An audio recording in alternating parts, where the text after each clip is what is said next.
नमस्कार, मैं हूं संजय त्रिपाठी। फेसबुक लाइव में आपका एक बार पुनः स्वागत है। आज हम चर्चा करेंगे राज्यसभा सीटों को लेकर। जैसा कि आप सभी लोगों को पता होगा कि आने वाले समय में मध्य प्रदेश की 3 राज्यसभा सीटें खाली होने वाली हैं। सबको पता है कि मध्य प्रदेश में वर्तमान में भारतीय जनता पार्टी की सरकार है। मोहन यादव मध्य प्रदेश के मुख्यमंत्री हैं। तो जो 3 राज्यसभा सीटों पर चुनाव होना है, उनमें से जिस तरह की विधानसभा की सीटें मध्य प्रदेश में है, उससे स्पष्ट है कि 2 सीटों पर, राज्यसभा की 2 सीटों पर भारतीय जनता पार्टी के प्रत्याशी जीतकर राज्यसभा में जाएंगे और एक ऐसी सीट है राज्यसभा की मध्य प्रदेश में जहां पर कांग्रेस का प्रत्याशी जीत सकता है, जिस तरह से वहां पर गणित है, खासकर विधायकों का जो गणित है। तो मैं सबसे पहले चर्चा करता हूं राज्यसभा सीटों को लेकर। जो एक राज्यसभा सीट है मध्य प्रदेश में, जिसमें वर्तमान में मध्य प्रदेश के पूर्व मुख्यमंत्री दिग्विजय सिंह काबिज हैं।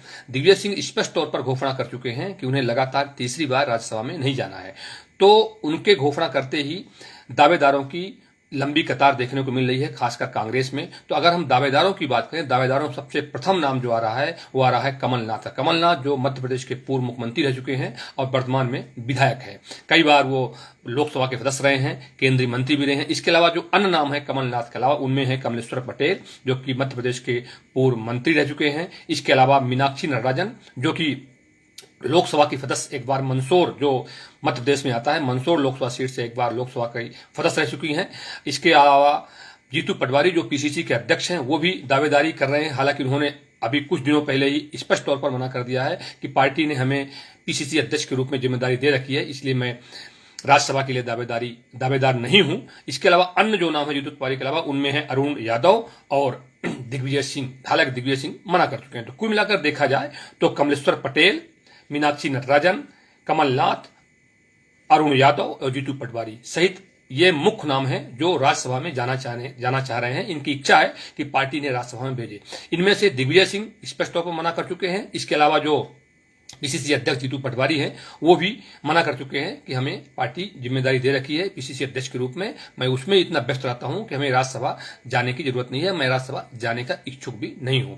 तो अब जो मुख्य दावेदार वर्तमान में है, उनमें है कमलेश्वर पटेल, पूर्व मंत्री रह चुके हैं, मीनाक्षी नटराजन पूर्व लोकसभा की सदस्य रह चुकी हैं, इसके अलावा अरुण यादव और कमलनाथ। तो कमलनाथ के बारे में यह कहा जाता है कि उनकी इच्छा है कि पार्टी उन्हें इस बार एक बार पुनः राज्यसभा भेज दे। हालांकि पार्टी सूत्रों का कहना है कि पार्टी का जो आला कमान है, खासकर जो राहुल गांधी, वह चाहते हैं कि किसी नए व्यक्ति को मौका दिया जाए। इसलिए कमलनाथ के चांस बिल्कुल लगभग कम ही लग रहे हैं कि पार्टी उन्हें राज्यसभा के लिए भेजेगी। वैसे भी फिलहाल वो विधानसभा के मध्य प्रदेश के सदस्य हैं।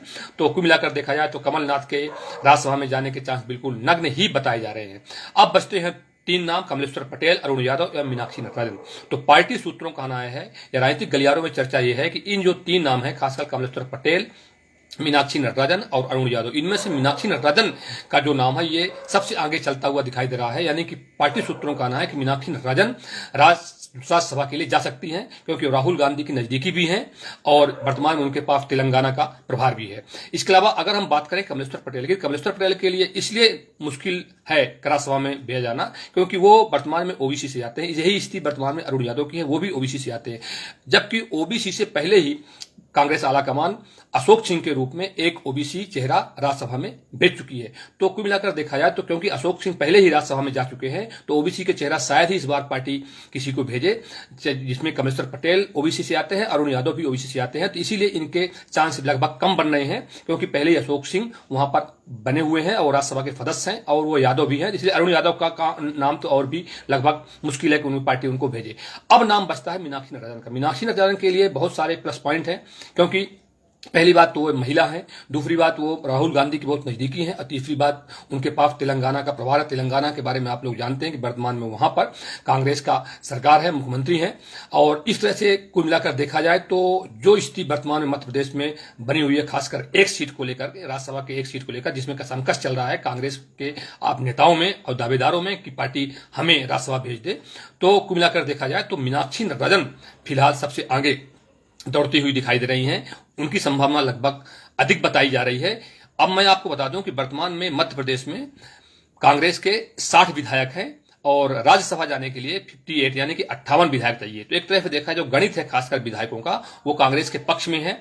लेकिन अब कांग्रेस में जिस तरह से खींचतान चल रही है उस हिसाब से अगर देखा जाए तो कहीं ऐसा ना हो कि आने वाले समय में जो तीसरी सीट राज्यसभा की है मध्य प्रदेश में उसमें भी कहीं भारतीय जनता पार्टी सेंध न लगा दे, क्योंकि इस तरह की अटकलें भी राजनीतिक गलियारों में चल रही हैं। क्योंकि जिस तरह से कांग्रेस नेता आपस में झगड़ रहे हैं, आपस में खींचतान चल रही है, उससे यह भी स्थिति बन सकती है। फिलहाल जो अंक गणित है जो राजनीति का, जिसमें विधायक 60 विधायक है कांग्रेस के, 64 विधायक है, 64 विधायक है कांग्रेस के, जहां तक हमारी अपनी जानकारी है। 64 में मात्र 58 विधायक का समर्थन चाहिए। 58 विधायक अगर कांग्रेस के पक्ष में चले जाएंगे, कांग्रेस के सभी, तो वो राज्यसभा पहुंच जाएगा। कुल मिलाकर देखा जाए तो राज्यसभा के लिए जो नाम वर्तमान में चर्चा में है, कमलेश्वर पटेल, मीनाक्षी नटराजन, अरुण यादव, जीतू पटवारी और कमलनाथ। इनमें से मीनाक्षी नटराजन रेस में सबसे आगे दिखाई दे रही हैं, उनके चांस अधिक बनते जा रहे हैं। आज के लिए बस इतना ही, कल फिर मिलेंगे। जय हिंद, जय भारत।